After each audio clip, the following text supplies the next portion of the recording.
Hoje tenho o privilégio de receber um dos analistas mais respeitados e experientes em Portugal. Com mais de 20 anos de bagagem real nos mercados financeiros, tendo atravessado na pele algumas das maiores crises deste século, é o fundador do Moat, um projeto independente que se dedica a desmistificar a análise de empresas e ensinar-nos a identificar negócios com verdadeiras vantagens competitivas. Hélder, é um enorme prazer ter-te aqui. Muito obrigado por aceitares o convite e bem-vindo ao podcast.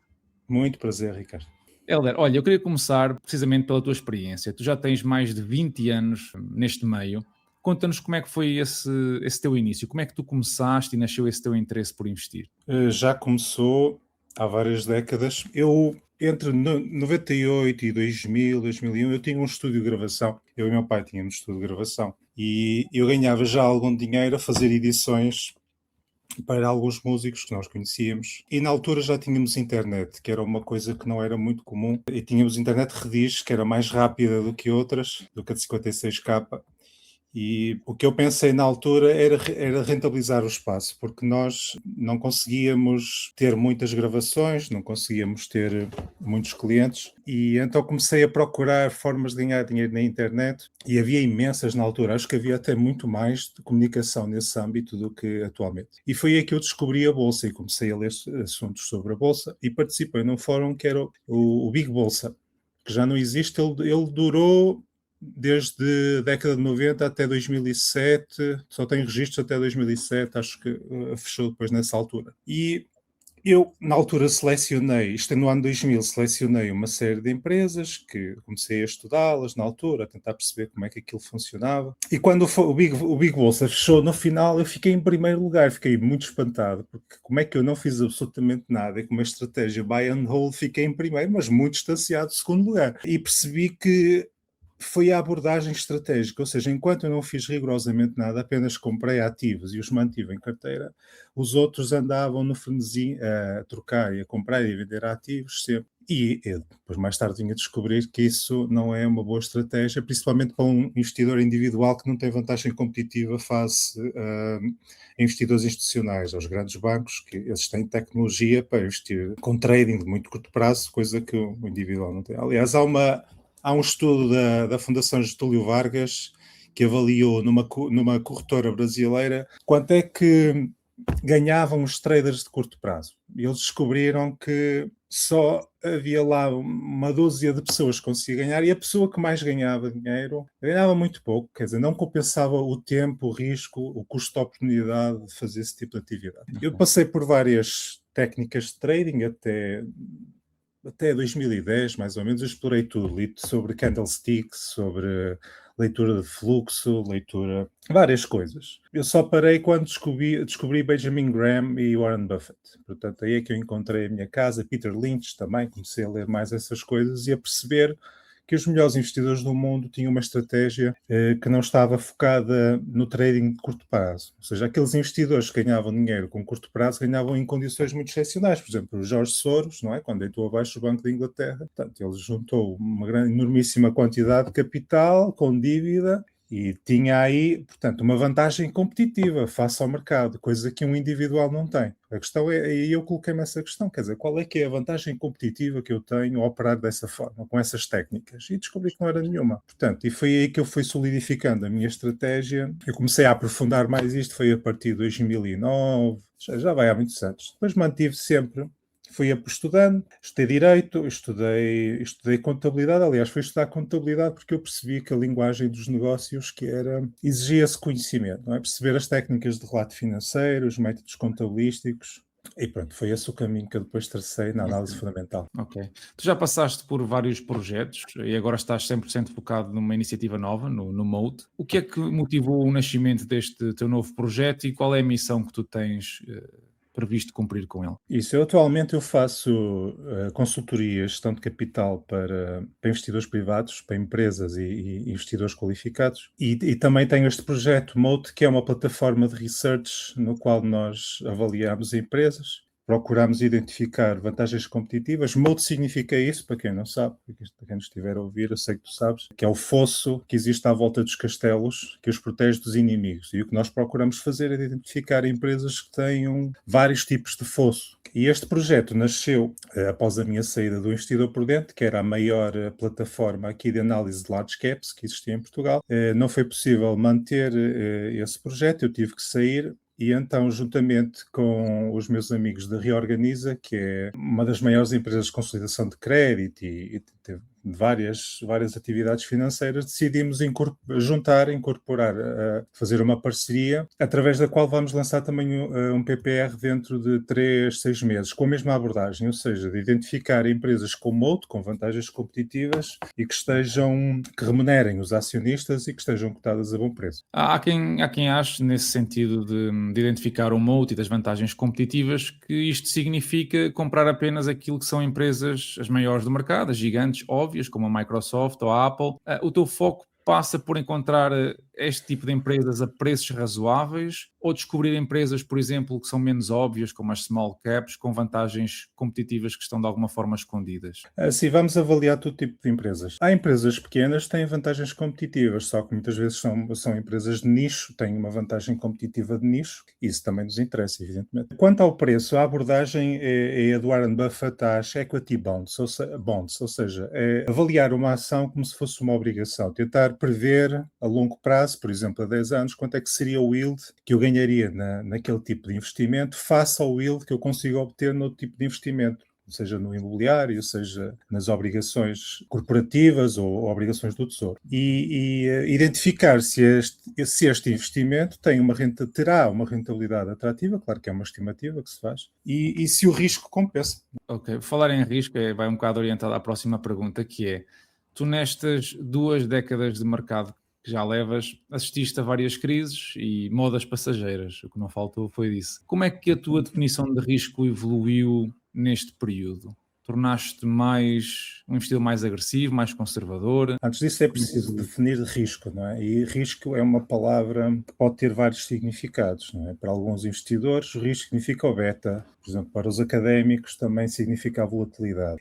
A minha abordagem ao risco é muito semelhante à do Howard Marks, ou seja, para mim risco é uma medida qualitativa, é a possibilidade de perda, mas não é algo que se consiga identificar apenas de forma quantitativa, numérica, ou não é possível identificar através do rating. Por exemplo, em 2008, quando as grandes hipotecárias americanas faliram, elas tinham rating AAA e tinham volatilidade igual à do mercado, beta 1. Ou seja, não tinham risco, teoricamente, ou seja, dentro da teoria financeira eram empresas sem risco e faliram. Depois o Obama interveio, salvou-as. Freddie Mac e Fannie Mae ainda hoje estão aí. Por acaso cheguei a comprar ações na altura a cêntimos, uma coisa ridícula, e elas subiram imenso há uns meses. Têm vindo a recuperar, mas eu acho que são negócios bastante arriscados, muito perigosos. Mas, portanto, a minha noção de risco ela é quantitativa. Eu tento intuir, avaliando os negócios, avaliando as contas das empresas, qual é que é a possibilidade de perda. Por exemplo, eu não consigo muito bem perspectivar como é que vai evoluir o segmento de GPUs da NVIDIA. Não sei se elas vão ser superadas pelas GPUs da AMD, acho que é um bocado difícil a médio prazo, mas a longo prazo eu não sei como é que se vai. Não sei se as ASICs se vão substituir em muitos nichos as GPUs da NVIDIA, portanto é um negócio que eu não consigo perspectivar muito mais frente ao McDonald's. Eu gosto de ir ao McDonald's com meus filhos e percebo quais é que são as vantagens competitivas e porque é que aquilo favorece muito ou está muito favorecido pelas inclinações do género humano. Portanto, nós gostamos de comer hambúrgueres, gostamos de beber Coca-Cola e batatas fritas, e isso acho que não vai desaparecer. Acho que vai desaparecer muito menos facilmente do que as GPUs. Portanto, a minha avaliação ao risco é essa, é qualitativa, é tentar avaliar os negócios que possam perdurar o mais tempo possível. Ok, boa. Tu lembras-te da primeira empresa que compraste, ações? A primeira empresa, eu acho que foi portuguesa e acho que foi, eu já não me recordo, mas eu penso que foi o BCP antes da crise. Ok. E já na altura eu tinha um amigo num banco que me dizia isto cheira-me mal. E de facto, mas não, as perdas não foram residuais. Depois tive muitas perdas, mas também nunca foram relevantes. Antes disso, antes de falar das minhas perdas, e, portanto, antes de investir de forma mais séria, eu testei várias técnicas de investimento de trading e, curiosamente, eu nunca perdi. Eu ganhei até. Okay. Eu simplesmente desisti porque percebi a racionalidade da coisa. Percebi que aquilo não iria fazer sentido, que o custo de oportunidade ia ser muito grande. Isso eu alterei. Mas as perdas que eu depois tive como investidor foram principalmente na China. E todas elas por fraude contabilística. Todas. Ou seja, eu procurava comprar pechinchas muito semelhantes às pontas de charuto que o Warren Buffett comprava na década de 60. Eu gostava muito dessa estratégia, embora hoje não a faça por causa da escala. Há poucas oportunidades dessas e muitas delas são fraudes. Já não há grande vantagem competitiva como existia há uns tempos em identificá-las. Portanto, eu recordo-me de empresas agrícolas que eu comprei na China, tenho uma na Rússia que ficou congelada, já tinha há muito tempo, ficou agora congelada. Mas lá está, como o portfólio é diversificado e como as outras posições cresceram mesmo muito e como eu assumi riscos parciais nestas posições, isso não foi relevante, essas perdas não foram relevantes. Ok. Há várias características quando nós falamos nisto das vantagens competitivas que nós costumamos olhar para a empresa e tentar perceber ou que criam, digamos, esse tal moto, ou que definem essa vantagem competitiva. Características como, por exemplo, os efeitos de rede, os custos de mudança, os switching costs, ou a capacidade de preço que tem, os ativos intangíveis. As barreiras à entrada. Que tipo de... Quando estás a analisar uma empresa, por onde é que tu olhas? O que é que consideras mais importante para definir, ou mais resiliente para definir a vantagem competitiva de uma empresa? Eu não sei se percebi muito bem a pergunta, mas o que eu faço inicialmente é ler sobre a empresa, começar pelo relatório de contas, não é? Ler o que é que a empresa diz sobre ela própria, que é preciso ter cuidado, porque às vezes o que ela diz sobre ela própria está pintada de cor-de-rosa. Mas ler o máximo possível sobre o negócio, sobre a história do negócio, como é que ele evoluiu, sobre reestruturações contabilísticas que impeçam a comparabilidade histórica, porque às vezes é isso, não é? Que as plataformas tipo Bloomberg dão os gráficos históricos das rúbricas das demonstrações financeiras e é preciso ver que pode ter havido reestruturações que tenham prejudicado o ativo, a receita ou outra coisa qualquer. E até distribuições que não estejam refletidas nesses dados. Portanto, o que eu procuro fazer é absorver o máximo de informação possível sobre aquilo. Né? Okay. E depois identificar se existe alguma vantagem, lá está, se aquela empresa no seu segmento ou no seu nicho, seja grande ou pequena, se tem alguma vantagem duradoura face a outras empresas. Por exemplo, hoje estive a analisar uma empresa que era uma small cap, que entretanto explodiu, já vale 2 bi, que é a Butterfly Network. Esta Butterfly Network é uma empresa que faz produtos, faz ecógrafos, ou seja, aqueles aparelhos para fazer ecografias, só que fá-los de uma forma diferente do habitual. Ou seja, são ecógrafos portáteis que se ligam facilmente ao smartphone e isso tem uma vantagem competitiva face à tradicional, porque os custos são menores, a fabricação é mais fácil, porque basta um semicondutor, não é preciso grandes peças dos aparelhos que os hospitais compram. Ou seja, eu identifiquei aí que existe uma vantagem com um produto que está a explorar um nicho que não existe. Eles querem transformar o ecógrafo numa espécie de estetoscópio, assim que se chama, dos médicos. Ou seja, é algo que esteja omnipresente e tem um grande mercado potencial. Só qual é o problema? Eu não consigo identificar ainda se a concorrência, porque os concorrentes têm muito mais capacidade financeira do que a Butterfly, se eles vão conseguir fazer exatamente, ou seja, as barreiras à entrada são pequenas e eu não consegui ver ainda bem como é que a empresa se vai proteger disso. Portanto, o que eu tento fazer é isso, é avaliar o negócio, ver a concorrência, ver se as vantagens competitivas existem, em primeiro lugar, e se elas são duradouras, que isso é o mais importante. Né? E se, entretanto, são duradouros o suficiente ao ponto de eu conseguir recuperar o meu investimento. E aqui existe um problema, que é, em primeiro lugar, há a distinção entre o que é investimento e especulação. Eu sou investidor, ou seja, eu procuro avaliar os frutos dos ativos nos quais eu invisto. Procuro avaliar quanto é que seja uma ação, seja um campo agrícola, quanto é que aquilo vai produzir. Eu não procuro avaliar por quanto é que eu vou vender ao próximo comprador. Não é? Isso são os especuladores que fazem. Os especuladores compram os ativos e tentam vendê-los a um preço superior, independentemente de haver fundamentos ou não. Há uma exceção, por exemplo, os empresários compram ativos e tentam vender a um preço superior, mas acrescentam valor ao produto, por exemplo, uma mercearia, não é? A mercearia está a acrescentar valor ao produto, está a disponibilizá-lo, aí é diferente, isso não é uma atividade especulativa, e é uma atividade em que o vendedor está a tentar vender por um preço acima, preço superior. O especulador o que faz é não acrescentar valor e simplesmente tentar vender por um preço superior. Isso não é o que eu faço. O que eu faço é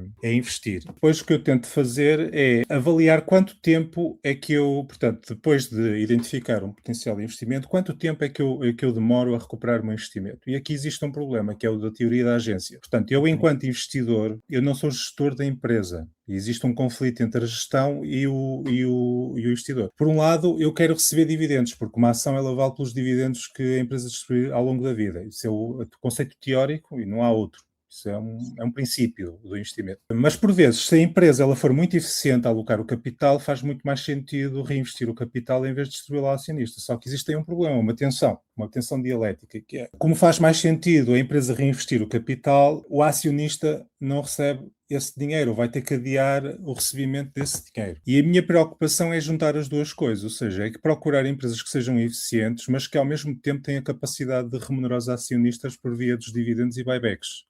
Porquê? Por causa desse risco da agência. E o que eu procuro é uma forma de recuperar o meu investimento através de dividendos e buybacks, por isso é que eu procuro normalmente empresas que possam remunerar com yields acima de 6%, que é para num prazo de 10 anos eu recuperar o meu investimento e perspectivar as vantagens competitivas pelo menos a 10 anos. Ou seja, o que eu quero é encontrar empresas que pelo menos a 10 anos tenham vantagens competitivas duradouras nesse sentido, ou seja, que durem pelo menos 10 anos, que nós não sabemos o que é que vai acontecer daqui a 40, 50, 100 anos, é muito difícil. Certo. Porque é muito difícil superar isso, porque há empresas que, como reinvestem constantemente o capital a taxas elevadas, elas não faz muito sentido estar a remunerar os acionistas, não é? Só que aí também existe um risco. E, portanto, não há muita forma de resolver esse problema. A única forma é, olha, vamos arranjar aqui uma empresa que tinha as duas coisas, como, por exemplo, a Apple. 2013, quando caiu, 2019, quando caiu também, ela chegou a proporcionar um yield superior a 6%. Paga mais através de buybacks do que dividendos, mas ela pagava isso. Sim. Hoje o yield está aqui na minha plataforma, na Moat, 2 e tal. Acho que está 2 e tal, vezes 0.4. Okay. Ou seja, as ações estão muito mais caras. Estão mais caras, o que é que isso significa? Que o risco que o investidor está a tomar por investir neste momento é maior. Não significa que vá perder no longo prazo, não é? Mas que o risco que está a tomar é muito maior do que em 2013, 2007, nessa altura. Certo. Como é que tu desenhas, não sei se tu podes partilhar connosco, como é que tu desenhas a tua carteira de investimento assim a alto nível por classes, se quiseres, ou até mesmo em ações individuais? Que tipo de ativos é que tu tens investimentos? Ações, isso depende. Como eu trabalho como gestor e consultor, depende, porque se nós estivermos a falar de gestão de terceiros, eu preciso adaptar em função da circunstância, do perfil e da circunstância da pessoa, não é? Uma coisa é um investidor de 20 anos, outra coisa é um investidor de 80, totalmente diferente. E depende do capital e do capital que ela necessita. Há pessoas que não precisam de capital para nada, querem deixar para os filhos. Isso muda completamente a estrutura da carteira, o risco que eu estou a alocar em cada ação, o risco que eu estou a alocar em ações. Eu posso ter ouro, posso ter obrigações, Normalmente eu só invisto em obrigações de curto prazo, a menos de um ano, porque acho que é muito arriscado. É o contrário das ações, ou seja, as ações são arriscadas a curto prazo e não a longo prazo. Aliás, nos principais índices é muito difícil encontrar perdas quando a perspectiva é acima de 20 anos. Nas obrigações é o contrário, a possibilidade de perda a 10, 20, 30 anos é muito maior do que no curto prazo. E normalmente só invisto em obrigações do Tesouro de curto prazo. Porquê? Porque os Estados, quando entram em insolvência, essas são as últimas dívidas a entrar em cumprimento. Porque o Estado precisa de manter a liquidez financeira a funcionar, tem que se pagar a funcionários, então isso é a última coisa a morrer, e depois é fácil mudar o capital das obrigações para ações numa situação de crise. Por isso, essa é a minha abordagem, é estruturar em ativos a carteira e depois alocar em função da circunstância pessoal e do temperamento da pessoa e também dos fatores psicológicos. Se o sujeito não consegue dormir à noite, a ação subiu e a posição foi para 20%, isso já aconteceu. Tenho aqui várias ações de clientes que subiram para mais de 1000%. O que acontece é que, se a pessoa não dorme bem à noite, então vamos ter que reajustar o portfólio. Mesmo em relação à minha própria carteira, depende muito da fase em que eu estou, dos investimentos que eu tenho, porque eu já tive outros negócios. Tinha uma escola de música, por exemplo, portanto eu tenho investimentos imobiliários, portanto vai depender muito da minha própria circunstância, a alocação que eu faço em ações, mas quando eu investo em ações é sempre pensar no longo prazo, mais de 10 anos. Ok. Numa estratégia assim mais focada na qualidade e na questão de manter negócios de de alta qualidade no portfólio, a decisão de vender é muito menos frequente. Quais é que são os gatilhos, digamos assim, que fazem vender uma empresa? Por onde é que tu olhas e dizes, olha, esta empresa vai sair do portfólio, por exemplo? Isso é uma decisão muito difícil de fazer, essa gestão. Primeiro, nós não sabemos o que é que vai acontecer a uma empresa. Portanto, é sempre difícil comprar e é sempre difícil vender. Em relação à venda, ainda é mais difícil porque os melhores momentos para investir é quando há crises, quando o mercado está pessimista em relação ao negócio. E o que acontece é que muitos negócios eles caem e depois sobem. Mas há vários fatores que me podem levar a vender uma ação. Eu só invisto em compounders, ou seja, ou empresas que tenham capacidade de reinvestir o capital a taxas elevadas. Porquê? Porque eu não quero estar a comprar e a vender. Quando uma ação, essa é uma value stock, simplesmente, ou seja, uma ação que não tem grande rentabilidade sobre os capitais, como por exemplo aqui a nossa Sonai parece um oscilograma, aquilo sobe, desce, sobe, desce, sobe, desce. Ou seja, o investidor tem que ser trader para conseguir mexer nesse tipo de investimentos. Tem que comprar cá em baixo e saber vender lá em cima, comprar cá em baixo e vender lá em cima. E o que eu procuro é compounders, isto é, empresas que possam crescer de forma sustentada, independentemente do ciclo económico. Ou seja, mesmo que eu compre numa fase desfavorável, eu não vá perder dinheiro a longo prazo, por causa do efeito do juro composto. Se elas investem a taxas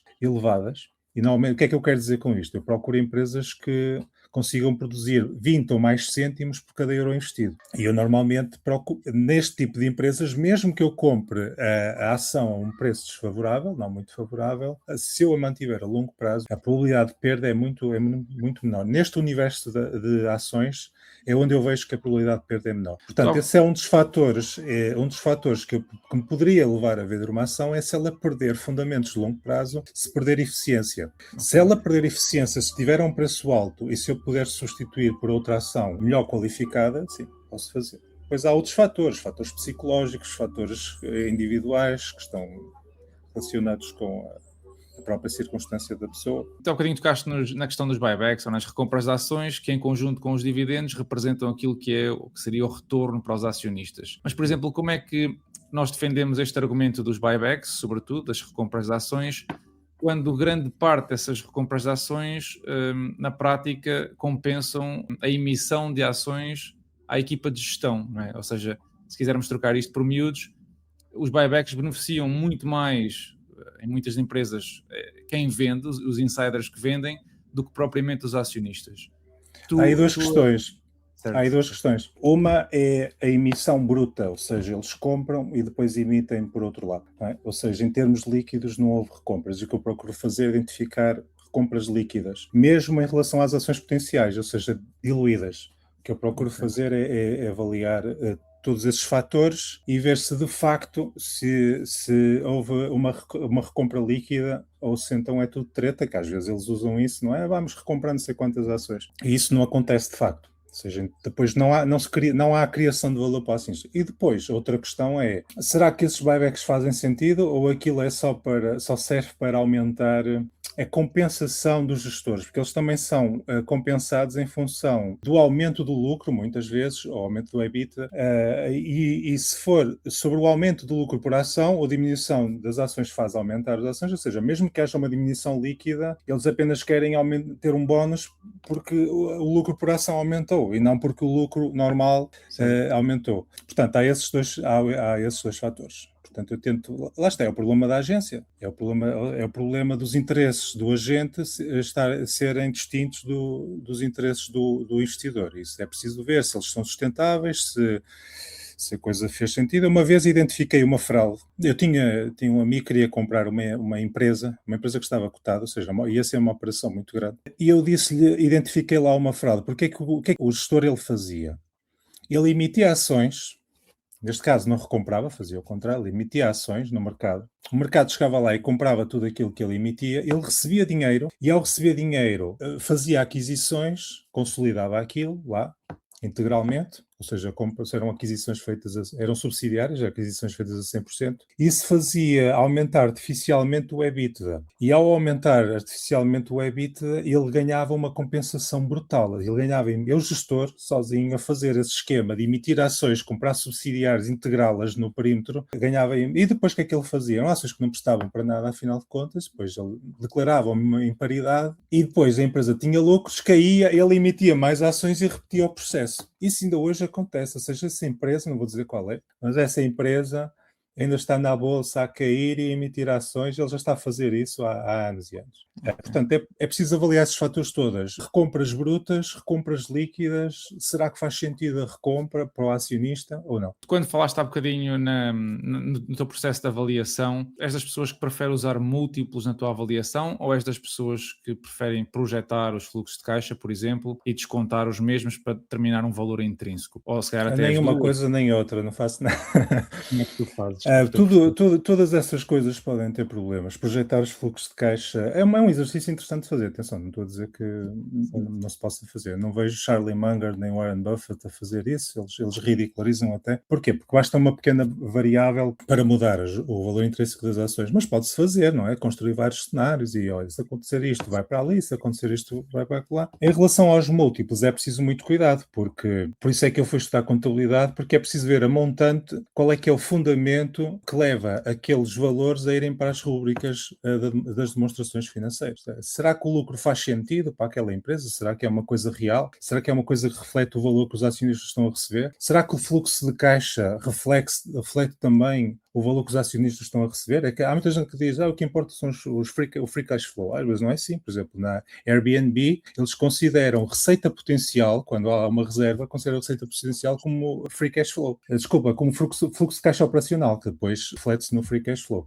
Portanto, nessa empresa é preciso fazer um ajustamento para achar o verdadeiro free cash flow. Noutras, o lucro não faz qualquer sentido. Se uma empresa tem muitas participações cotadas em bolsa e tenha que consolidar pelo método de equivalência patrimonial, o que é que vai acontecer? Se essas ações subirem, eles têm lucro. Se caírem, têm prejuízo. Então, o lucro e o prejuízo parece um carrossel. Portanto, eu não uso nada. O que eu tento ver é o fundamento das coisas e perceber, depois ter uma imagem e perceber se a pessoa é gorda ou magra. Porque não é preciso depois pesar muito bem para saber, não é preciso saber o peso exato da pessoa para saber se ela é gorda ou magra. É o que eu faço em relação às ações. Ok. Tu olhas para o mercado português, consegues identificar assim alguma empresa? Obviamente não estamos aqui a recomendar ações para ninguém, mas consegues identificar assim, alguma empresa que tenham vantagens uma competitivas. vantagem competitiva considerável?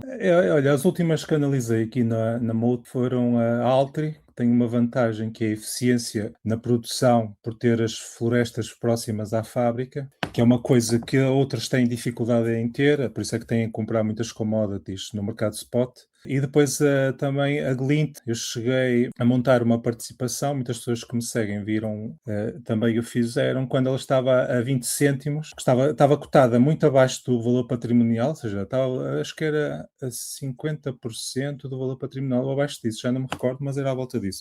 Ou seja, uma empresa que domina o segmento das farmácias, da tecnologia das farmácias, os robôs, o software dos hospitais, etc. Tem mais de 90% das farmácias. Claro que existem riscos, porque o free float é baixo, mas lá está, o risco-retorno desse potencial, ainda para mais que na altura ia começar a pagar dividendos bastante elevados e estava a começar a expandir-se internacionalmente.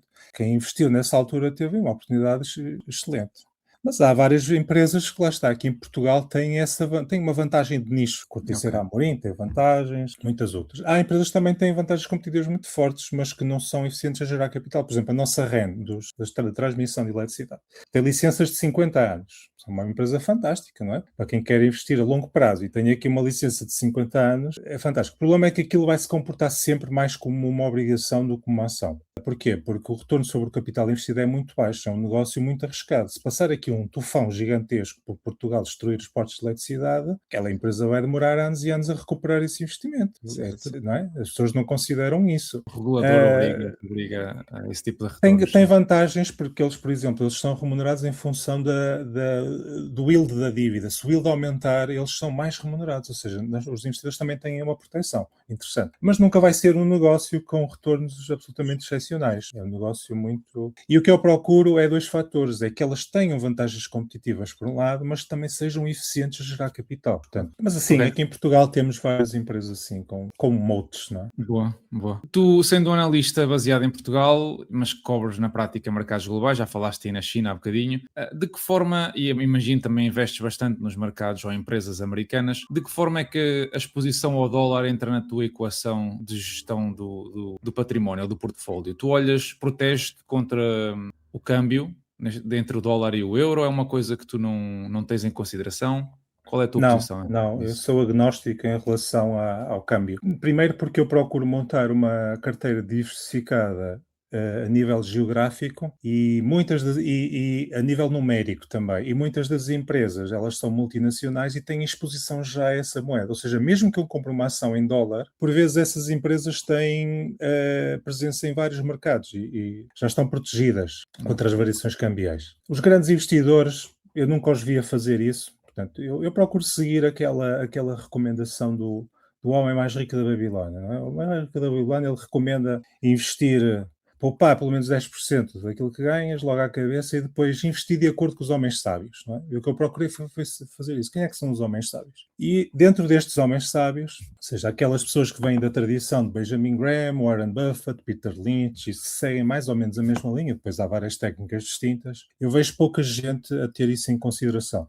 É muito difícil, nós não conseguimos prever o comportamento das taxas de juros, não conseguimos prever o comportamento dos câmbios, portanto, nem vale a pena fazer esse exercício. É uma variável que irá criar mais confusão do que elucidação. Olha, nós estamos agora numa era de disrupção tecnológica, com isto da inteligência artificial a inundar praticamente tudo o que é fonte de informação. Tu achas que a IA está a fortalecer os esforços económicos ou os moats das grandes empresas, das grandes tecnológicas, ou achas que vai destruir o moat de muitas delas? Qual é que é a tua... Algumas sim, outras não. Por exemplo, aquelas que investem em infraestrutura, os hyperscalers, eu acho que esses podem ser muito fortalecidos, porque montar essa infraestrutura é preciso muito capex, muito capital e é preciso também tecnologia. Portanto, as barreiras à entrada para concorrer com uma Google, uma Amazon ou uma Microsoft não é nada fácil. Agora, outros negócios que são construídos em cima disso, isso será muito mais complicado, porque ainda há uns tempos a narrativa era de que o ChatGPT era tudo e depois foi a cloud. A Gemini 3.0 já está a superar em muitos elementos todos os outros modelos de inteligência artificial. Portanto, nós não sabemos o que é que vai acontecer daqui a uns meses, não é daqui a uns anos, é daqui a uns meses.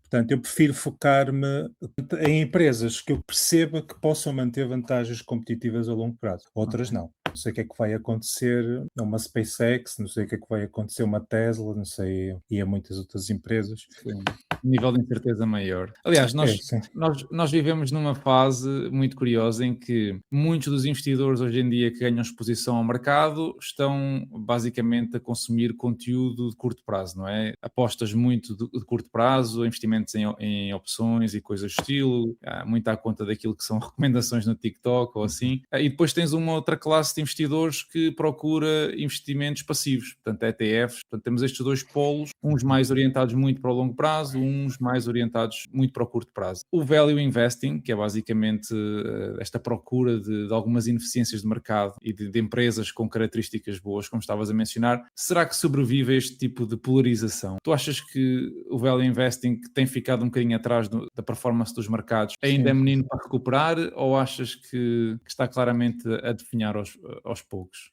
Quando se fala em value investing é um termo um pouco difuso, não é? Acho que era o Charlie Munger que dizia tudo é value investing, ou seja, todo investimento é value investing, porque aquele que investe está sempre à espera de obter um retorno superior a outros ativos. E essa é a minha noção de value investing, ou seja, eu não compro pontas de charuto e compro hoje, a minha abordagem é mais a do Warren Buffett recente, não é? A segunda versão do Warren Buffett, não é a primeira versão. Portanto, esta é a primeira coisa, é tentar identificar empresas que tenham qualidade. Esse é o primeiro fator, não é tanto o preço é importante depois, mas não é. O primeiro fator é qualidade. Seja uma small cap, uma micro cap, nano cap, seja o que for. Portanto, o que eu procuro é identificar em modos. Depois, todas essas pessoas que estão nessa discussão de vou investir em índice, vou investir em ações, vou investir em seja lá o que for, elas estão todas focadas no desempenho.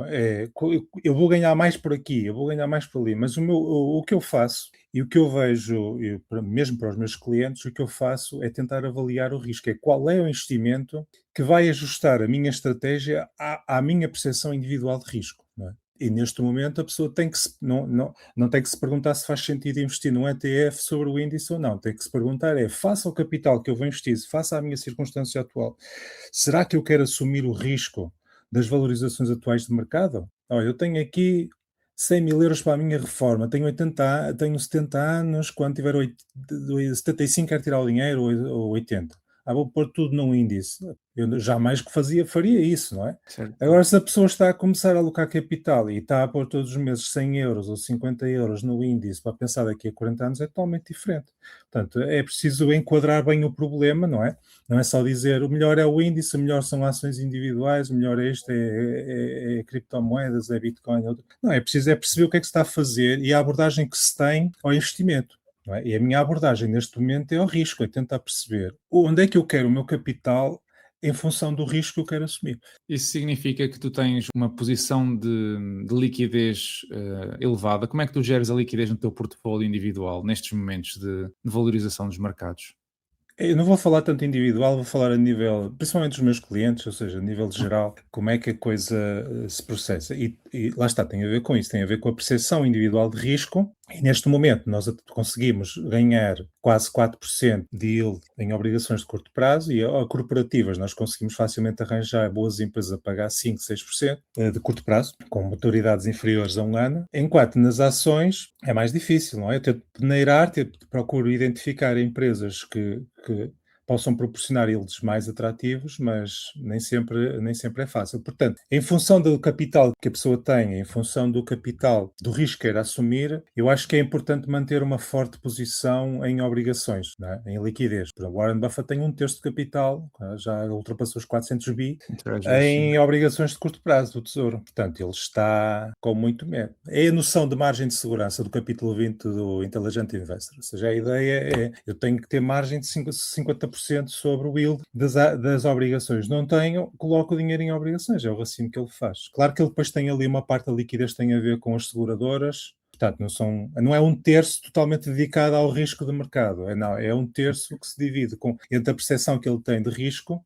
Ele não diz isso, atenção, o discurso dele é um bocado retórico, às vezes diz uma coisa ou outra, mas eu, como conheço bem, eu já li quase tudo o que ele escreveu, já acompanho o trabalho dele, consigo depois fazer engenharia reversa e tentar reestruturar o que é que ele está a pensar. E o que ele está a fazer é isso, ou seja, é uma parte do capital que está relacionado com o facto de ele não encontrar oportunidades, porque ele só investe em elefantes, e de facto os elefantes são todos caros neste momento. Não faz sentido ele investir em small caps, porque ele tem muito capital para alocar. Não consegue. Sim, e não conseguiria. E depois tem o risco das seguradoras, ele tem que ter capital de reserva, e depois tem o caixa das subsidiárias que consolidam integralmente e aparecem lá também, e depois tem o caixa das obrigações, colocadas em obrigações, que é mesmo, está relacionado com o risco de mercado, a percepção. Certamente ele faz esse raciocínio. Estamos com um múltiplo elevado de mercado, altíssimo, perto dos anos 2000, vamos esperar a ver se o mercado nos vai dar aqui uma boa oportunidade. Tu partilhas da opinião deles em relação às criptomoedas ou em relação ao Bitcoin, sobretudo? Isso é outro problema que eu acho que está mal enquadrado, não é? Ou seja, isso não é investimento. No ouro não é investimento também. Porquê? Porque não produz nada. Não gera fluxo de caixa.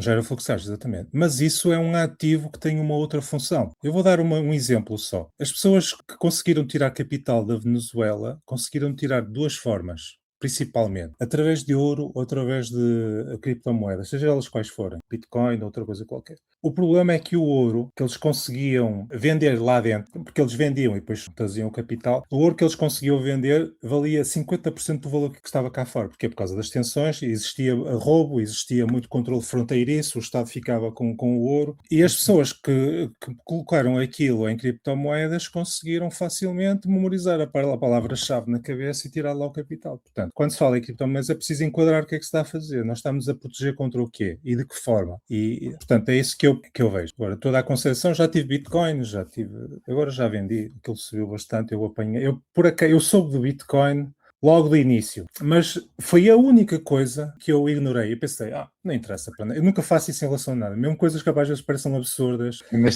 A telex free de uma pirâmide qualquer, não é, absurda. Eu gosto de estudar, sou obsessivo em relação a isso. Esta, na minha vida, foi a única coisa que eu deixei passar. A única. Não sei porquê, mas eu intuí que aquilo era uma coisa sem sentido. E só comprei depois na segunda onda. Ainda apanhei um bom preço, foi lá perto dos $10.000. Mas a minha ideia ao comprar era especulativa. Não era especulativa, atenção. O meu objetivo não era esse. Eu não vou agora explicar, mas o meu objetivo era um pouco diferente. Porque para ser especulativo eu não sabia se aquilo ia subir ou cair, ou seja, um especulador está à espera que aquilo vá subir e a minha perspectiva nem sequer era essa. Era mais a de constituir uma proteção, um seguro. Em caso alguma coisa corresse mal, portanto, não vou chamar de especulação. Mas depois vendi, portanto, agora já não tenho nada. À disposição. Ok. Por acaso, vendi depois quando subiu, depois subiu ainda mais, eu vendi para aí a 80, acho que foi para aí 80, aquilo subiu até 100 e tal, agora está para aí a 100, não? Ou a 100 não, está a 70 outra vez, já caiu. Agora está assim, já caiu para 50 e tal por Mas a cento. concepção é muito interessante, eu acompanho a discussão que é feita pelos maximalistas, portanto, eu gosto de absorver essa mundividência que eles têm, essa cosmovisão que é muito diferente da que têm os restantes investidores. Não, eles não estão à espera de ganhar. Há muitos maximalistas que eles não estão à espera de ganhar. Aquilo é luta contra o sistema pura e dura. Portanto, é uma concepção totalmente. Nós temos aqui várias concepções: proteção contra a Venezuela, especuladores, temos maximalistas que estão em guerra cultural contra a sociedade. Portanto, há aqui várias noções do que é o Bitcoin. Olha, nós estamos quase a acabar. Eu tenho aqui mais uma pergunta para ti, depois passamos à questão das redes sociais, que é, qual é que tu achas que é a maior lacuna na mentalidade do investidor de retalho português? O que é que nos falta? Porque é que somos tão conservadores, por exemplo? O que é que... Ok. Ou seja, porque existem lacunas por parte dos investidores, que eu acho que a principal lacuna é o viés especulativo. Ok. Eu acho que pouca gente vai ganhar dinheiro na bolsa. Cada vez se fala mais, mas acho que a quantidade de pessoas que têm a mentalidade certa, correta, isso vê-se às vezes por essa discussão que existe. O que é que não, o melhor é investir em índices e vais ali para o Reddit, aquilo é uma guerra, uma confusão, é uma coisa sem sentido. E depois existe a mentalidade do próprio português, não é?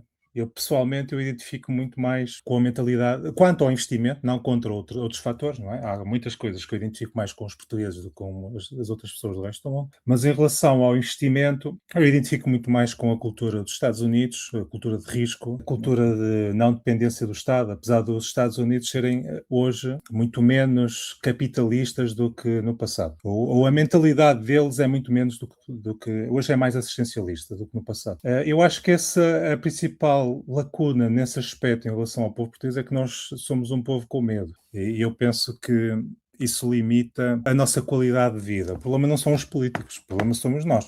Okay. Que é a nossa abordagem em relação ao investimento, em relação ao risco, o protecionismo, que há vários motivos para isto ser assim, várias causas, não é?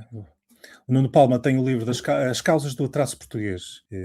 Ele faz uma abordagem muito particular, mas nós podemos fazer muitas outras abordagens porque é que isso acontece. Mas eu penso que esse seja o principal fator. Ou seja, em termos culturais, nós não temos uma mentalidade empreendedora. Ou quando temos, é uma mentalidade protecionista. Por isso é que os nossos empresários, grandes empresários, eles gostam de assistencialismo. É o chamado metacapitalismo, ou seja, a ideia de que eu tenho a minha empresa e quero protegê-la da concorrência do mercado. Não quero concorrência. Por isso é que as empresas são familiares aqui em Portugal. Portanto, mesmo os nossos capitalistas, eles têm um viés assistencialista. Eu penso que essa é a principal dificuldade que informa depois toda a cultura e que faz com que as pessoas não tenham uma mentalidade de investidor. Ok. Hélder, nós estamos a acabar. Pronto, eu deixo aqui sempre um espaço final para o convidado falar sobre as redes sociais, os projetos, né, que as pessoas te podem encontrar. Sim, em 2-3 minutos estás à vontade, o palco é teu. Sim, é preciso menos que isso. Portanto, quem quiser acompanhar o meu trabalho de forma mais direta, moat.pt, moat.pt. Depois no LinkedIn, se procurarem o meu nome, também encontro, no Facebook. Não me dedico muito às redes sociais, só tenho estes canais e as pessoas facilmente conseguem encontrar. Ok. Hélder, mais uma vez um enorme obrigado pelo teu tempo, pelo teu rigor e por partilhares connosco a tua visão sobre investimento. Todos os links que o Hélder mencionou aqui, eu depois vou publicá-los na descrição para vocês terem acesso aos mesmos. A vocês que estiveram aí desse lado a ouvir-nos e a assistir, muito obrigado por fazerem parte da comunidade que procura ir além do que são os ruídos do mercado. E se este conteúdo vos trouxe valor, então subscrevam o canal, deixem o vosso gosto e partilhem o episódio com aquele amigo que precisa trazer racionalidade para a carteira. Bons investimentos a todos e até à próxima.